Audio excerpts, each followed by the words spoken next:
Oh no! Oh, we're going in. All right. Hello. Welcome to Sundari Broadcast System.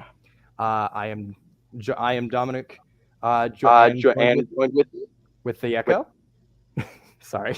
Joined with me is Luke, who's having mic difficulties. That's hmm okay. And Charlie. And today, on this episode, we are going to be talking about Obi-Wan Kenobi episode 4. Oh, definitely a tough act to follow from episode 3. Definitely a tough act to follow. It It was, but was, but it it was was still overall a good episode. Um, my only qualm with it was how short it was, but hmm it wasn't like it was like a 25-minute episode. Like it wasn't like an anime episode.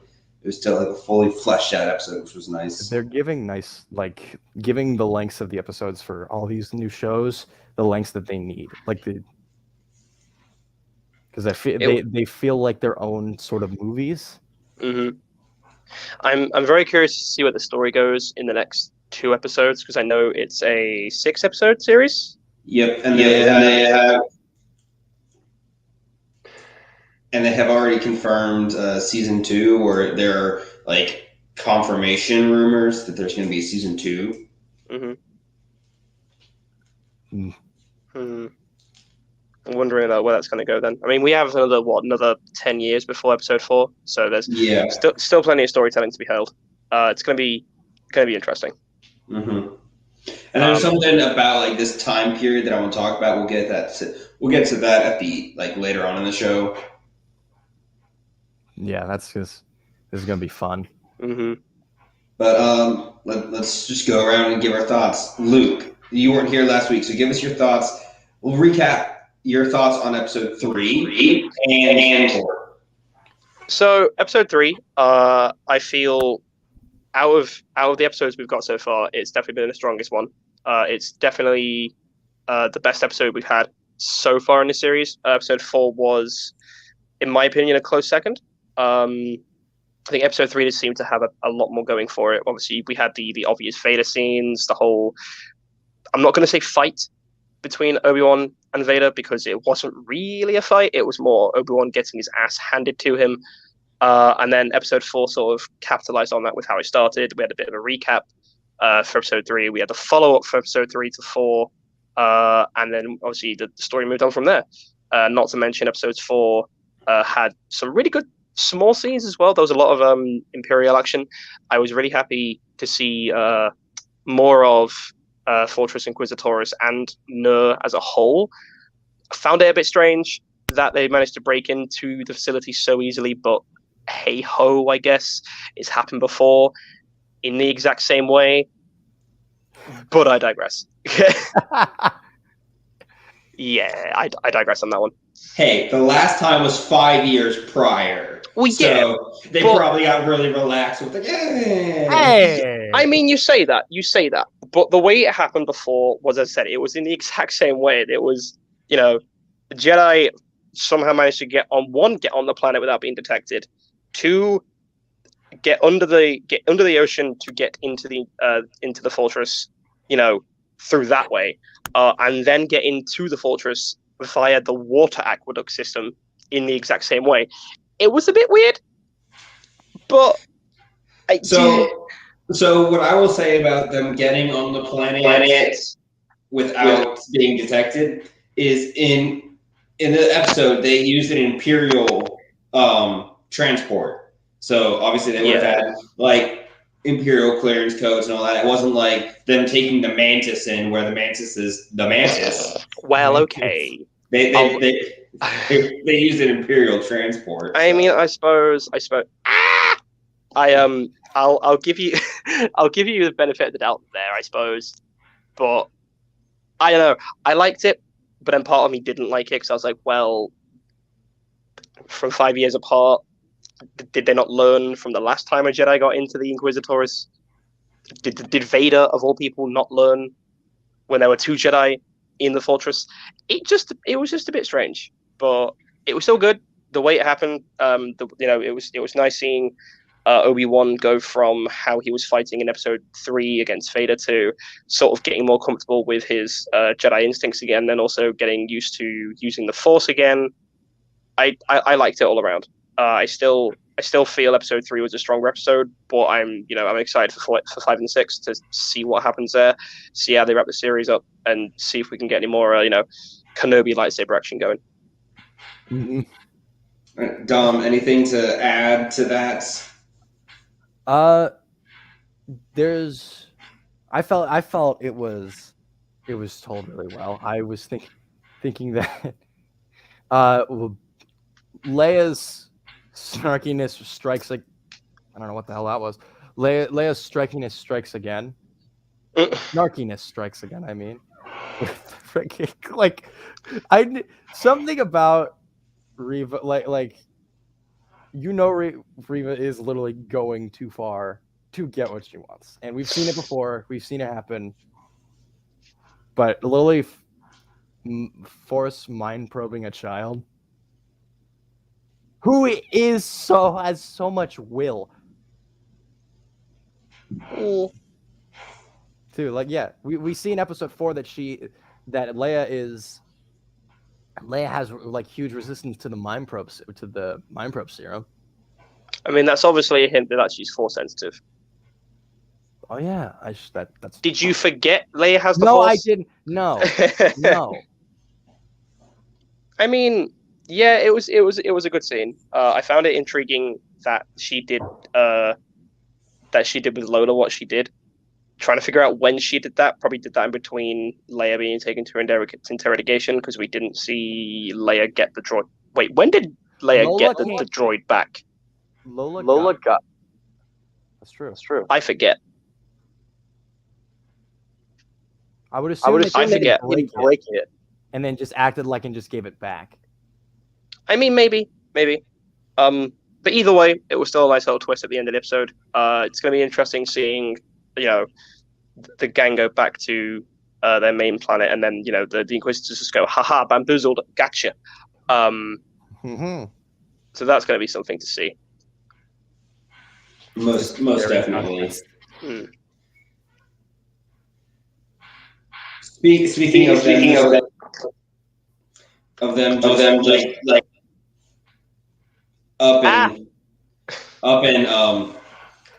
getting away and all that, it bothered me watching it. Rewatching it still bothered me.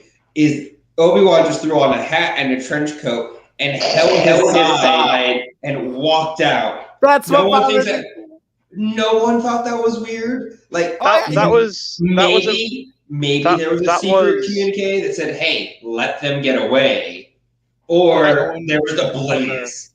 No one saw visible small feet walking to the side. I mean, it was such a weird scene, especially with the fifth brother and the fourth sister showing up, and those two just casually walking on past them. Like, you would have. I understand Jedi can suppress their Force sensitivity, but you've got two Inquisitors right next to you. How do they not figure out where you are? And Obi-Wan's one of the most wanted people in the Empire. Yeah, how do they not recognize him? It was a very odd scene. I'll put it that way. It was just very odd, in my opinion. Was it bad? No. Do I wish that Obi-Wan actually got his lightsaber out against stormtroopers instead of using a blaster? Yes, 100%. But I digress. I guess that's just Obi-Wan being Obi-Wan. There was some strange storytelling decisions in the main episode, and the series as a whole so far. But I can't complain. There's still a lot to the story. And one thing I've been seeing almost every day since the episode aired is people are like, "Oh, this is a filler episode." You don't have filler episodes in a 6-episode series. I mean, you don't, but at the same time, I sort of understand why they said it was a filler episode, because it felt like a lot of filler. It might have felt like filler, but it clearly wasn't, because we see major things happening. Obi-Wan getting more used to being a Jedi again. Mm-hmm. We see Leia kind of showing hints of Force sensitivity and being able to resist like mind probe and all of that stuff. So it's just like, did it have filler vibes? Yes, because like the length of the episode and just like how kind of like it seemed kind of one-off-ish, but the amount of major plot points that happened there clearly weren't. It clearly wasn't a filler episode. Yeah, I can agree. There's every episode, like it doesn't. I don't, in my opinion, I don't think it felt like a filler episode. Like the only thing, it may because like the episode length. However, like with each episode, there's still layers of information that is still not of everything. Like, and we're getting more. I don't want to say like Jedi name drops mostly, but we've seen not name drops. Okay, hold on.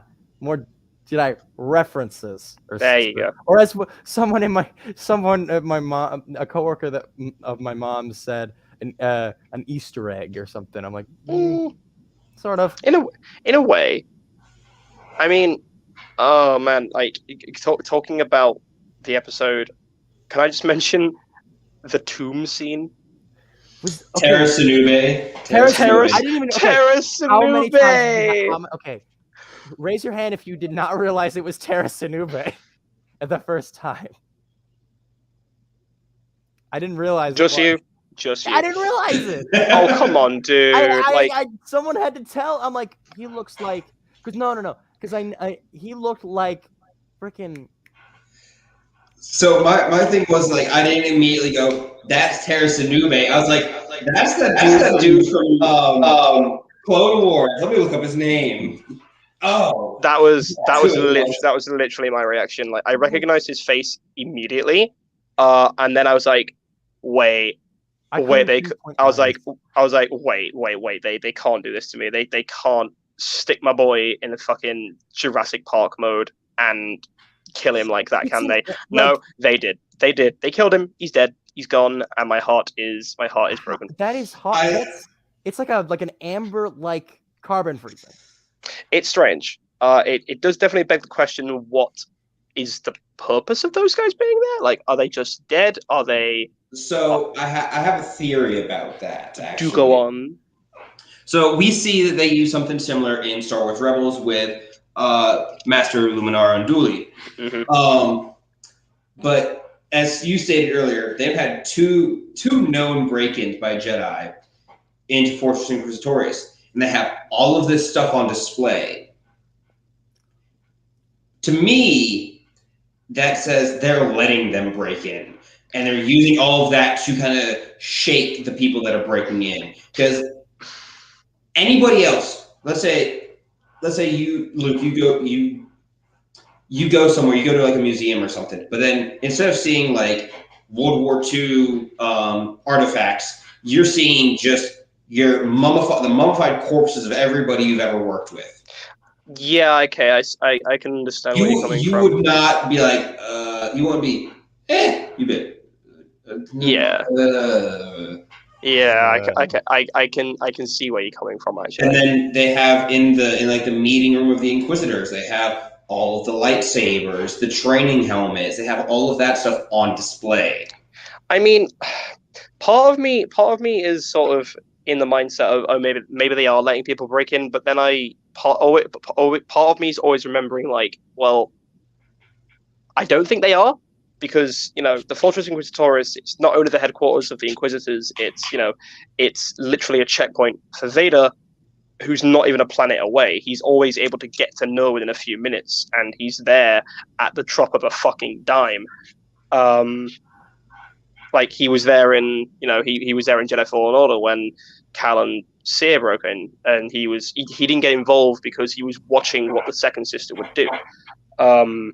Then she failed, he killed her, then he got involved. Obviously, this one, no one actually knew. Vader especially didn't know that Obi-Wan broke in to get Leia. But I feel like if he did, because it's Kenobi, Vader would have gotten directly involved like immediately. I don't know. It's raising a lot of questions for me, and it's making me wonder, like what it's all about. I guess because to me, the lightsabers and the training helmets, they represent like trophies in a way for the Inquisitors and the Jedi. Mm-hmm. But then you get, like, as I said, the mummified Jedi corpses in the tomb. It's like, well, what are they there for? What purpose do they serve down there doing dead people stuff?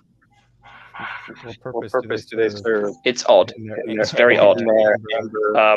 But I thought it was a nice touch to the episode and to the Fortress as a whole.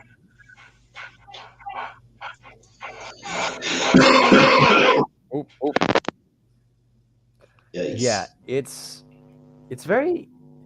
There's select people there too. Like, keep in mind, there was also a youngling there. That youngling, I am 99.9% sure that was one of the younglings from the Jedi Temple. Mm-hmm. I'm a good chunk sure that was the same. That was the same youngling, one of the same younglings from the Jedi Temple, because it's played by the same actor who played the youngling in the flashback scene.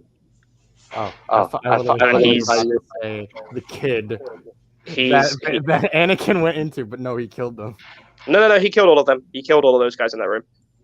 Like the kid in the opening scene is played by the same actor, kid actor that the kid in the Amber is. So definitely the same person. So that does beg the question for me is, okay, so when the hell was Reva taken by the Empire? That's something that we talked about. It was either last week or the week before.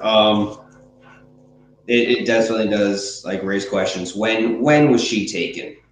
Did she escape and get captured? I think she was taken when she was. I think she was taken when she was at least pretty young. Like, that's what I think. That's sort of my 2 cents on the theory, anyway. In a way, not entirely sure, but I mean, I could be very wrong, but we'll see. We were talking about yesterday, last time, about Charlie's theory about it, that she could have been one of the Padawans in the opening scene of episode 1. Yeah, I'm pretty confident that was one of those younglings was her, especially with the way she's acting when she sees Jedi symbols and the way she's talking about like her past in a way. Like, there's definitely some connection there. So I had also talked about a theory that I had last week that I believe that she's going to kind of follow a Trilla path, where at the very end she kind of switches sides because she sees the error of her ways or something. I mean, it could be a fun little character development thing. I mean, I'm enjoying what she's bringing to the series and the episodes so far. Mm-hmm. There's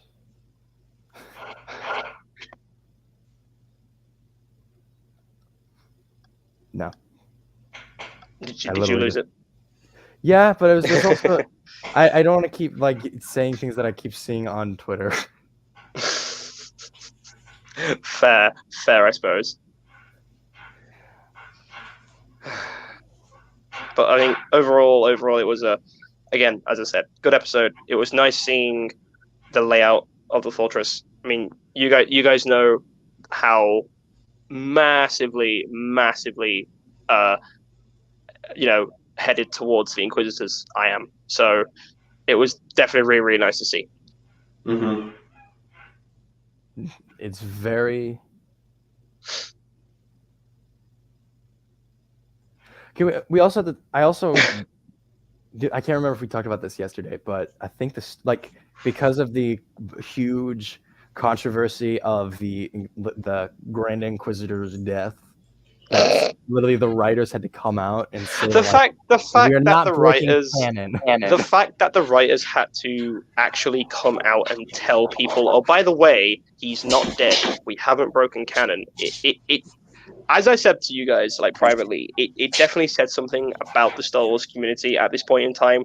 That the point they have to hassle the writers and the cast because they are so convinced that in the first episode or two, a show is breaking canon, and it's concerning.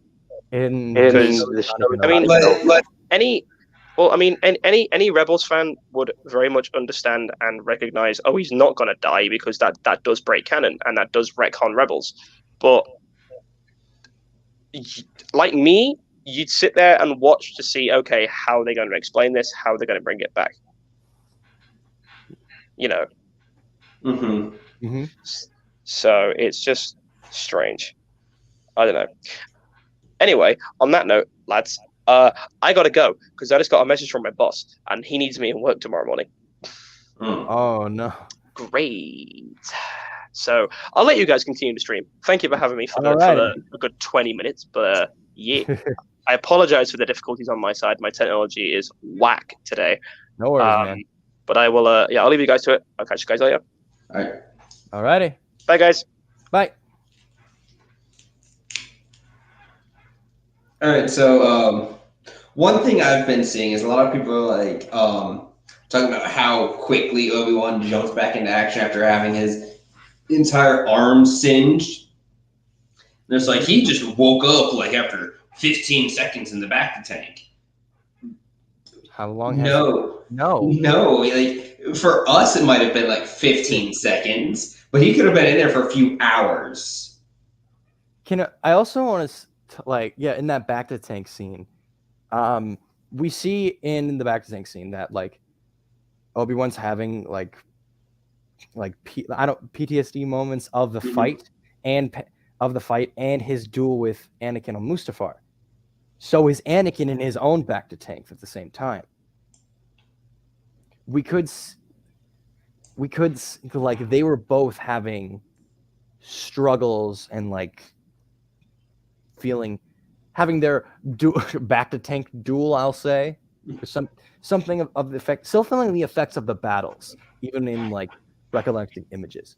And so I got it pulled up here. I'm gonna play it for the people who might not be able to just like recall it straight to the head. So I'll also mute because it's echoing on his end.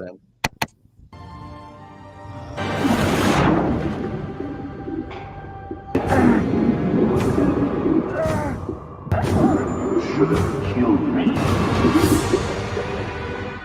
You're still not healed.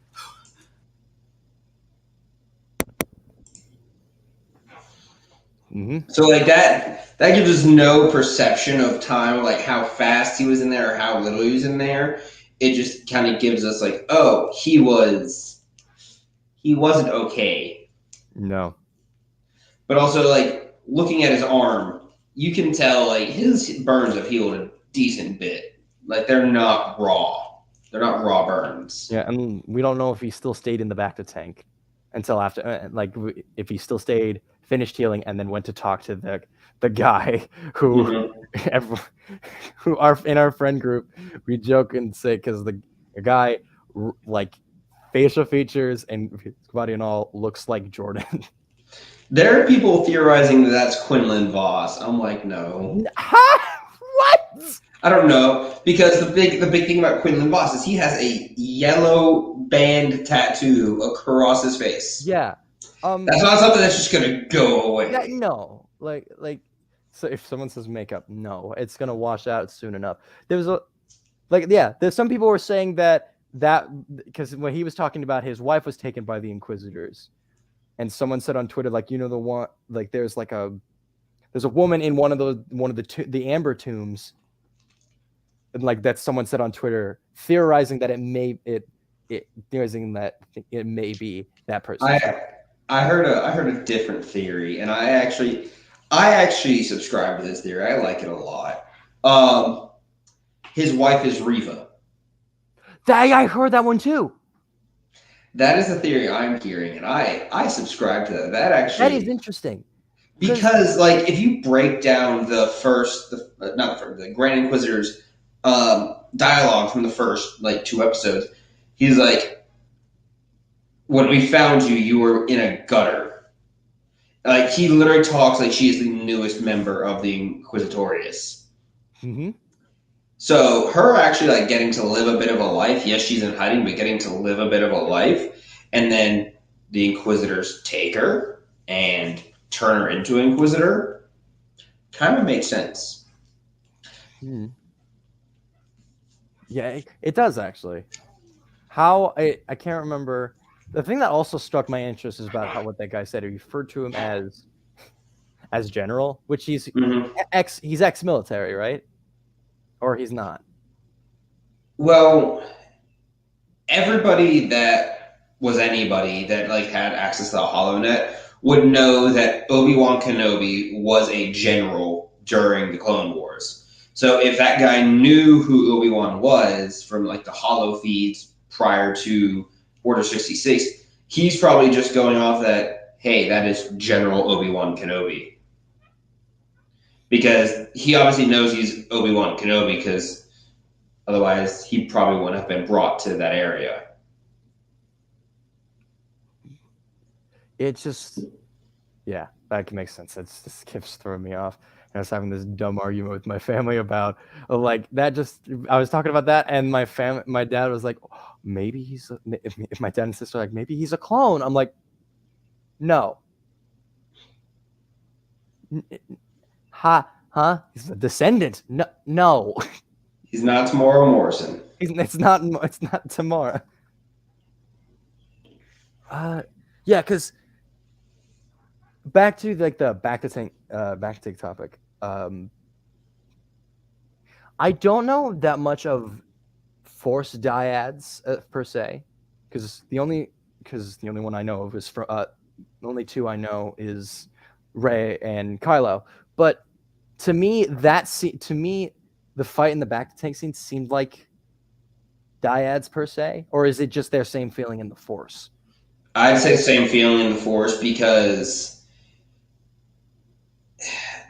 Palpatine talks about in episode 9 about the dyad and the Force and all of that, how it hasn't been seen for thousands of years. And if his right-hand man, who reports to only him, is a dyad in the Force, he would obviously know, like, right off the bat. It's you. He'd definitely know how powerful Palpatine is. And to our friend Shane, this does not mean you can start doing Palpatine all the time. It's not even. Yeah, Shane.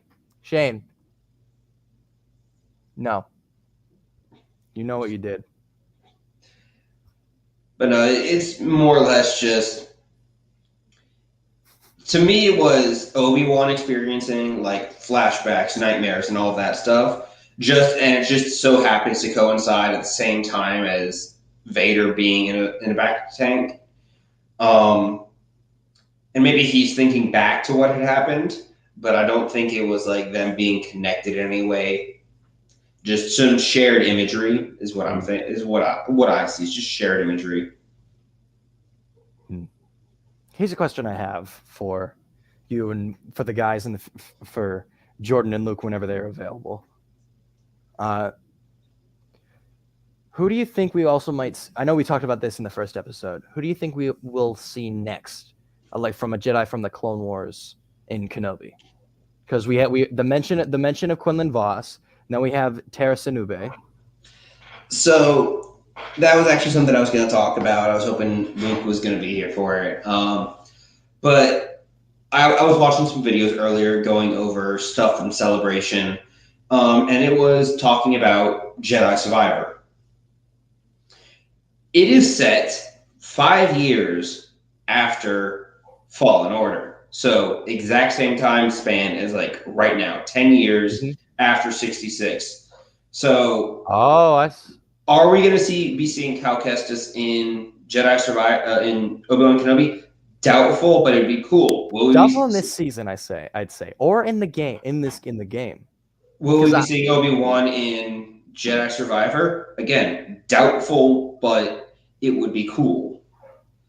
Yeah. Because it's just I don't put money into anything until I hear I get more information about it to confirm it.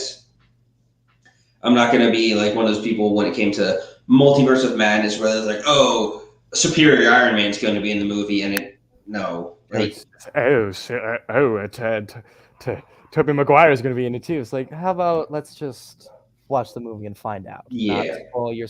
Not spoil your surprise or doubtful hope. Because we all know they're going. Where we left off in the episode, at the end was they're going to Alderaan, but Lola in the house is been reprogrammed to be a tracker beacon. Well, we don't know if they're going to Alderaan. They might be Jabeam. They might be going back to Jabeam, or they might actually be going to Florum because it wasn't confirmed that they went to Jabeam at the beginning of the episode. Jabeam is just where they send the refugees to get new identities and then leave. But why would they go to Florum? Because we know that it throws them off to because we know that Tala threw the third sister off. Yeah, it was there, but I don't think it would be a good idea to go to Florum if you're trying to throw them off and try to send them there anyway. They don't know they're being tracked. That's the thing. That is true. If you're being tracked and you don't know about it, you're going to go about business as usual, more or less. Mm-hmm. I'm not saying that their base is on Florum, but to me, it wouldn't you send people to one location to get new identities and all that. There's a good possibility eventually you're going to get found out. Why would you also have that same location be your base of operations? That's true. Wait, did they say what planet they were on where he was in the back to tank? No, that's why I was talking about it possibly could be Florum, but if it is Jabeam, it would be interesting because the history that Jabeam has, especially with Vader, not really Vader, but Anakin, but yeah, it's some definitely interesting history right there. Jabeam. Sorry, I'm just looking up Jabeam.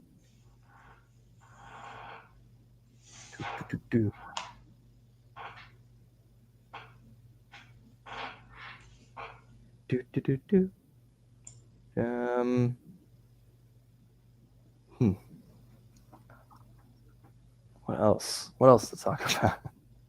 I'm pulling up some more clips because there's something I don't. All right, so we were talking about the tomb. Yeah, because they're in aisles, and I'll mute them.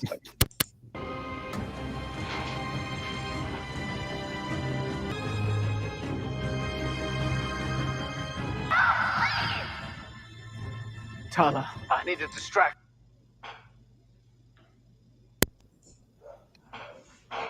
So that was something else to me. I know we already talked about it, but that was something else. I don't care who you are, you'd be unnerved by that. You can't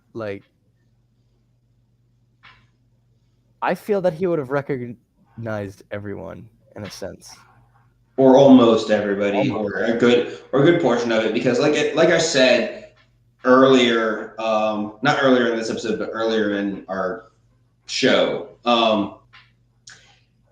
there were over 10,000 Jedi, so it's very, very doubtful that they knew everybody. It's especially I don't know. I had a graduating class of 135 people, and I did not know everybody there.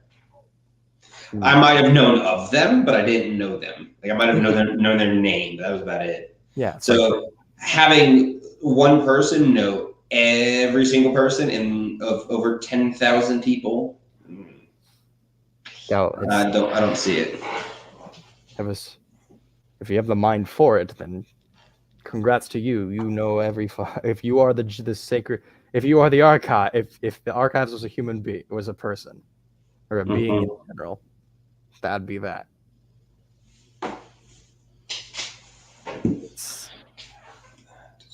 Yeah. Oh, and that my favorite scene. This is Obi-Wan going stealth mode. Stealth mode.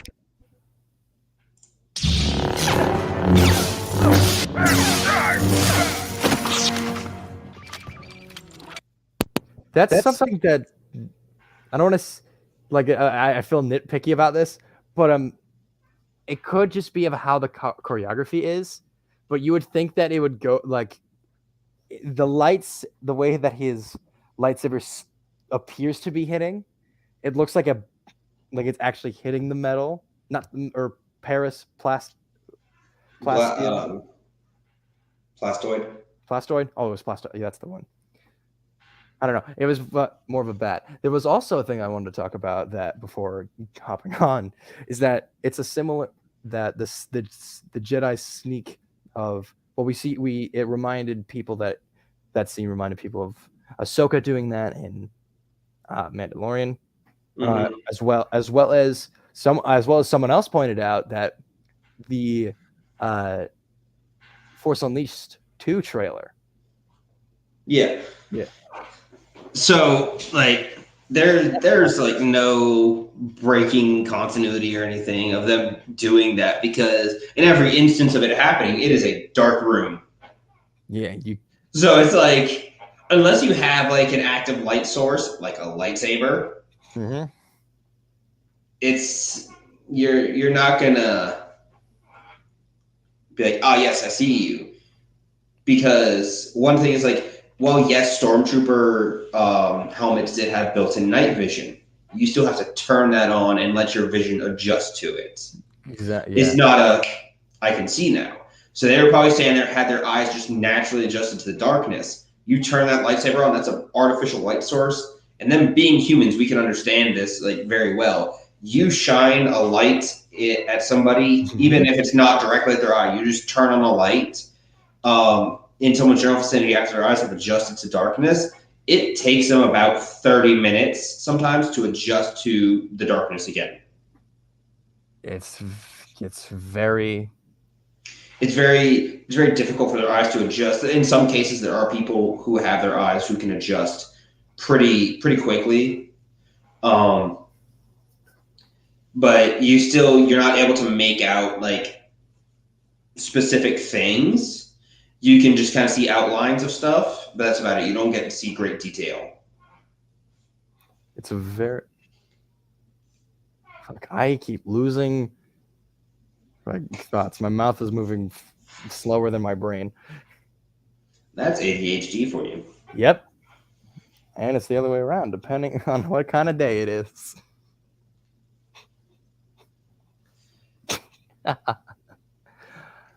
Damn near hit myself in the eye with a pencil. Jeez.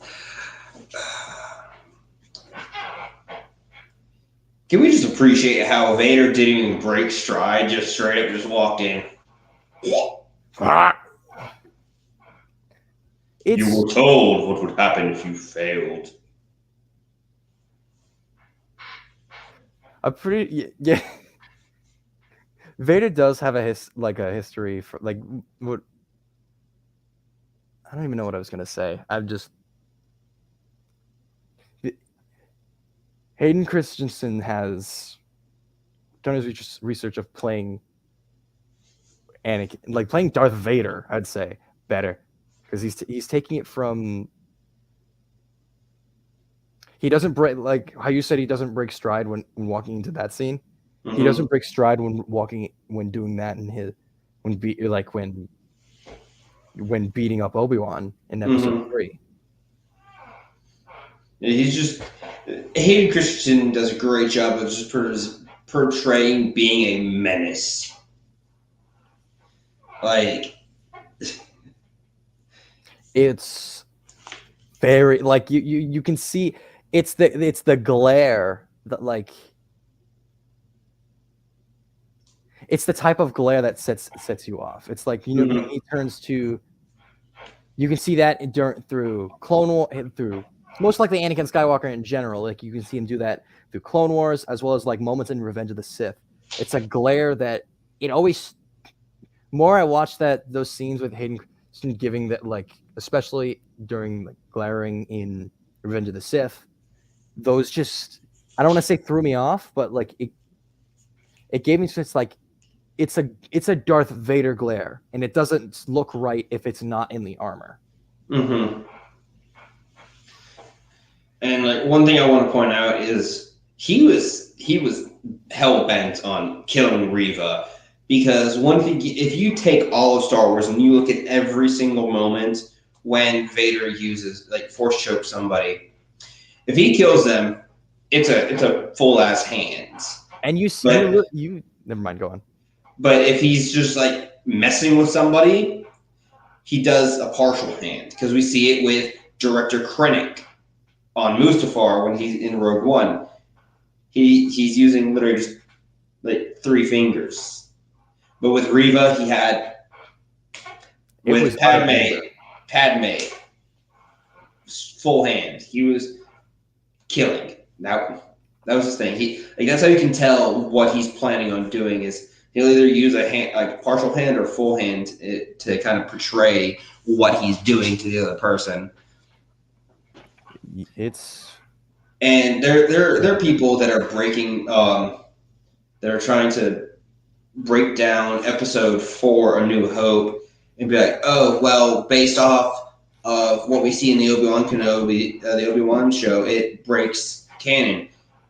But there's something that makes sense to me that makes it to where it doesn't break canon.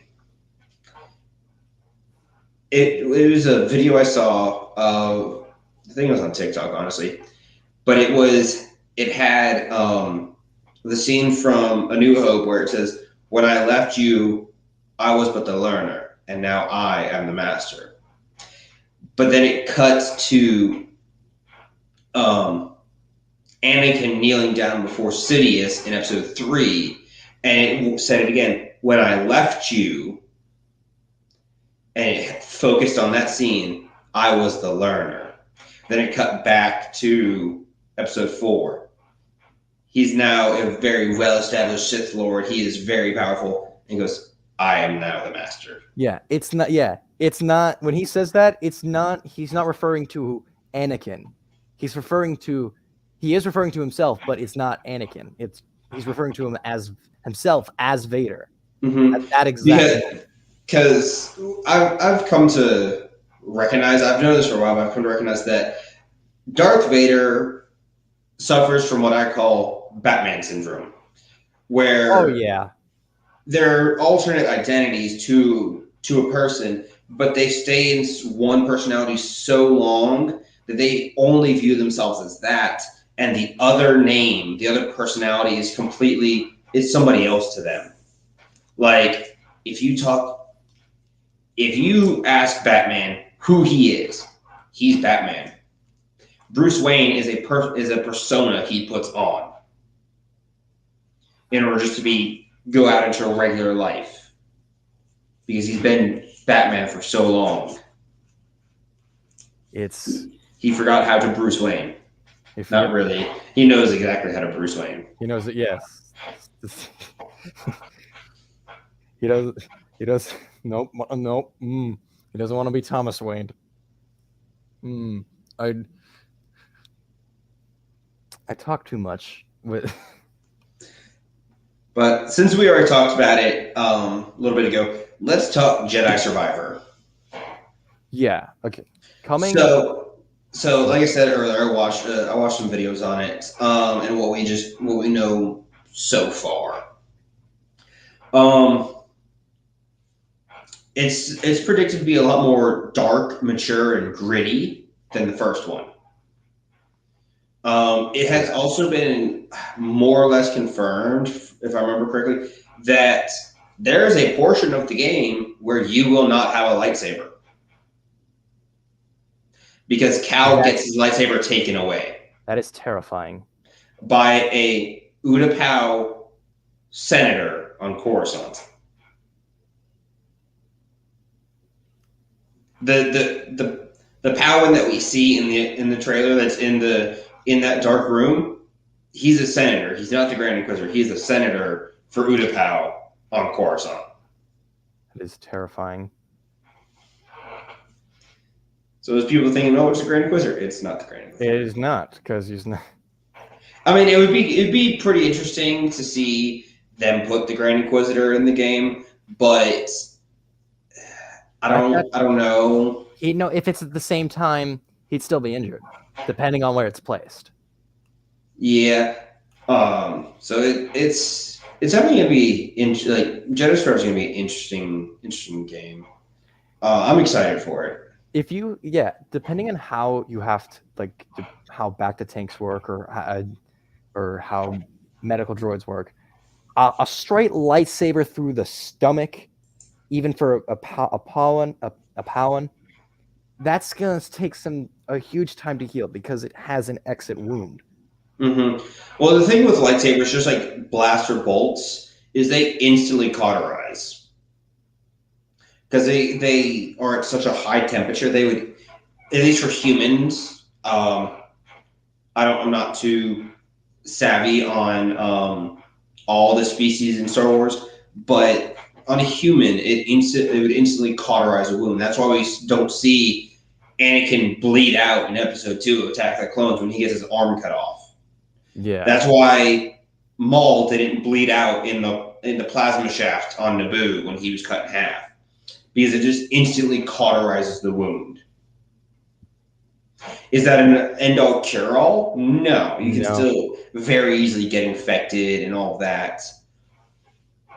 But what I'm thinking, jumping back to Obi-Wan, what I'm thinking with the Grand Inquisitor is, I don't think he's in a back to tank. I think he's undergoing surgery to get that stitched up, because that is a tried and true method of the Inquisitors. Is like when Vader is training the Inquisitors, when he's training with them, he has taken limbs off just to show them how weak they are. And then he put them in a back tank with their regular arm and have it attached and have it heal back? Probably. But no, he gives them cybernetics.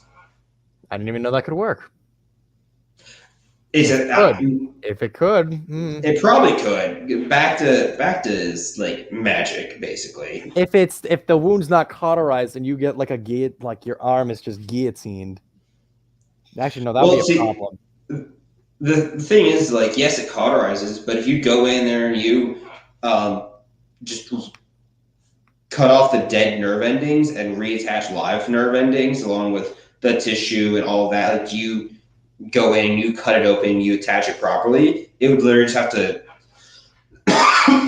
excuse me, it would just have to heal and then get life back to it, and just sitting in a back tank, letting your body heal, along with the added bonus of it being Bacta, it's not impossible. It's very, very feasible. Mm-hmm. I also want to think, thinking about, because I know that because of its episode 4 and how, and just the prequels, original trilogy in general, it's because of CGI, there's not much movement, and we don't see blades retract without something blocking the way or them stepping out of frame. Mm-hmm. But when I saw episode 3 and then Obi-Wan just get his arm burned and him not being able to lightsaber, I thought that would show effect to that, how they dueled in episode 4. But then again, something would also have to happen to Vader if that would happen too. Yeah, because again, there's another 10 years before their final duel on the Death Star. So his body has plenty of time, even just naturally, without the assistance of Bacta, has plenty of time to heal and regain strength. Mm-hmm. Would I expect him to go out and immediately, let me take a 3-hour nap in a back tank and go fight Vader? No. But give him some time and to heal, yeah, he could definitely do it. But I definitely think the Grand Inquisitor is undergoing surgery because surgery is cheaper than Bacta, and giving him like a permanent reminder of what happened to him, that he let Reva get the upper hand on him. He let the weakest of them destroy the greatest. I wouldn't say she's the weakest. To him, she is, but she's still. Well, even by then, like they already had weaker members because there were there are a few Inquisitors that we know about, but we don't really see them do anything. In the Darth Vader comic, I forget which issue it is. There are 2 Inquisitors that go with Vader to take out Eth Koth, and they just were like, "Nah, we're just gonna 2 of us just gonna leave. We're just gonna elope and go off somewhere." And Vader just cuts him down, no problem. And it was actually the thing that really surprised me is I don't know if it was a tattoo, but it was a black-skinned Twi'lek. Was one of them. That was the 11th and 12th. Mm-hmm. So the thing with the Inquisitors is the number doesn't represent power. Mm-hmm. Because the 5th brother is pretty powerful, but he's only 5th. And if Reva is weak, and the number represented how strong you were, why would she be the 3rd? The only one with unequivocal proof that they are the strongest is the Grand Inquisitor. Because he was also handpicked by Sidious to lead the Inquisitors. Here's the thing, though. Well, I know if Reva did succeed in getting one and not failing, that she would become the Grand Inquisitor technically. However, would Vader have that power if he had? Yes. Because he is completely and utterly in charge of the Inquisitorius. Like that's Sidious's gift to him is, hey, here is some Imperials that are former Jedi, and go kill Jedi. Okay. That's another thing. Like people are arguing is like, don't the Inquisitors break the rule too? No, because they're not Sith. They are regular Imperials. They have a rank. They have a chain of command. Oh, we have Jordan here. Jordan! No, I'm not here. What do you mean? Yeah, we were talking about Inquisitorius and how King works, and how amazing it looks. We were talking about the Inquisitorius, not Fortress Inquisitorius. Yeah, well, I said what I said, so I mean, sorry. Sorry to bother you on Jabim when you're running the Jedi smuggling ring. Yeah, I'm literally trying to run the whole Jedi smuggling ring, and y'all are talking about Inquisitors. Wow. How's your wife Reva, by the way? Yeah, how is she?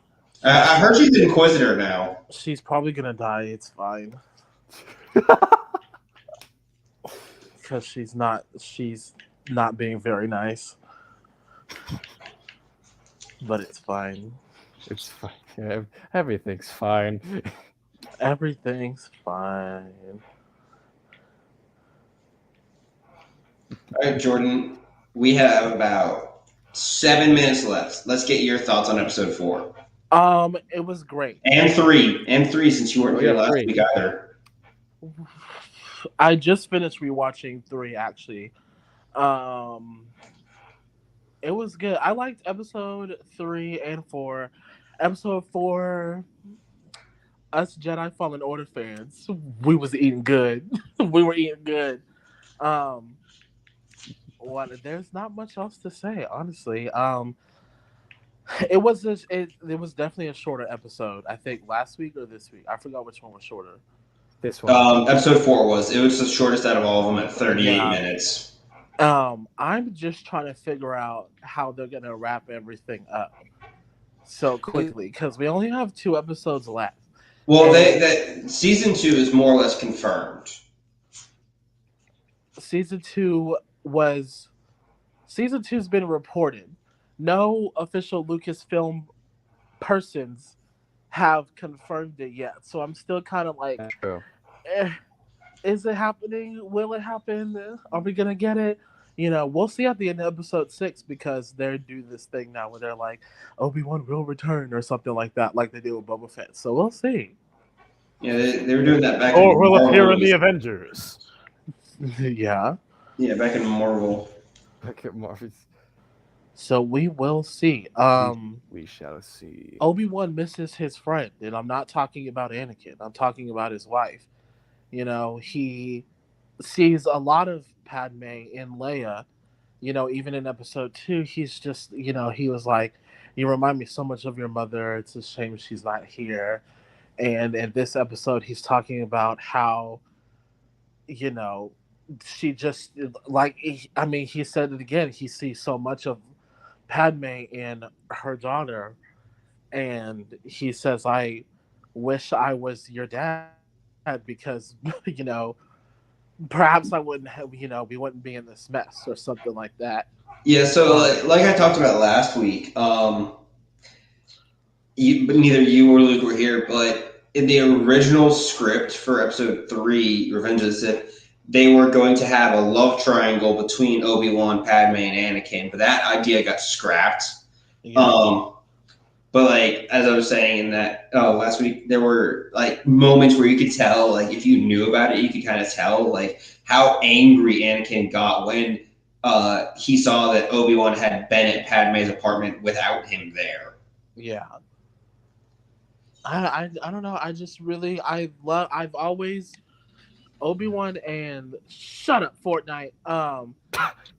Obi-Wan and Padme's friendship has always been one of those underrated dynamics that I always wished that Star Wars stories would explore more of, because their friendship is just as important as Anakin and Padme's relationship. Yeah. And the same could be said for Ahsoka and Padme. Like, those tight-knit friendships are why no one ever found out about Anakin and Padme, because they knew. Like, come on. Come on. They knew, and Anakin and this Obi-Wan and Ahsoka did what they could to kind of pretend they couldn't see it, just for the sake of nobody else finding out.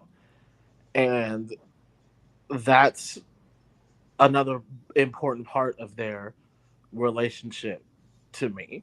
And so to hear him all these years later talk to their daughter and just kind of be like, because this is his first contact with one of these kids outside of helping give birth to them. He hadn't talked to Luke in 10 years despite watching over him, because Owen doesn't want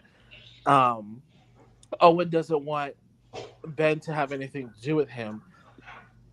And so talking to Leia this is the first time he's talked to a Skywalker in so long. And he's like, wow, I see so much of your parents in you. And that's been one of my favorite parts about the series so far. All right, so our time is almost up. Time to plug your social medias, people. Don't follow me. Honestly, I'm not that great. But I mean, I guess you can follow me at TBluePoser on every single platform ever. I'll probably have an account on there somewhere. YouTube especially, TikTok, Facebook, MySpace. Hell, go to MySpace. Check me out on MySpace. I'm bringing it back. MySpace. We gotta check on Tom. All right. All right. Well, you can find me at Dshen12 at most social medias, TikTok, Instagram, YouTube as well. My Twitch is Dshen15, and that's it. You can find me at, there we go, Carolina Boy 232 on TikTok. And you Get can it? 'Cause find he's from us. California. He's from Carolina. You were Do you get it? And you can subscribe to our YouTube channel, Sundari Broadcast System on YouTube. You might run into some issues because there is a now Bollywood show called Sundari. So yeah. but you can also find our Instagram at the exact same thing, Sundari Broadcast Systems on Instagram. And that about wraps it up for us today. Everybody have a great rest of your weekend. Have a great week, and we will catch you next Saturday, same time, same place. May the force be with you. Bye. Bye.